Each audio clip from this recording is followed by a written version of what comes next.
শুক্রবার ত্রিপুরা মথা দলের উদ্যোগে যোগদান সভার আয়োজন করা হয় এবং কৃষ্ণপুর বিধানসভার অন্তর্ভুক্ত হলদিয়া ইডিসি ভিলেজের ছনবাড়ি ৪ নং ওয়ার্ড এলাকায় অনুষ্ঠিত হয় যোগদান সভা।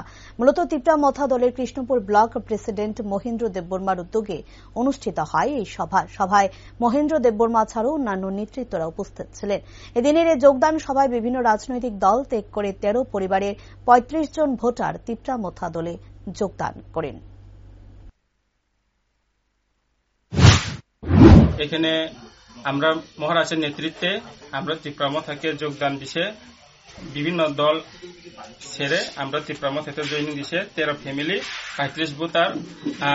একটাই ইস্যু আছে যে ত্রিপুরা মথাতে আওয়ান গ্রেটার ত্রিপুরা ল্যান্ড এবং ত্রিপ্রাসাদের যে উন্নতির জন্য ত্রিপ্রাসাদের আগামী যে ডেভেলপমেন্ট করার জন্য ভূভাগরা নেতৃত্বে এটা নিয়ে আজকে তারা ত্রিপুরা মথাতে যোগদান দিচ্ছে ৪ নং ওয়ার্ড।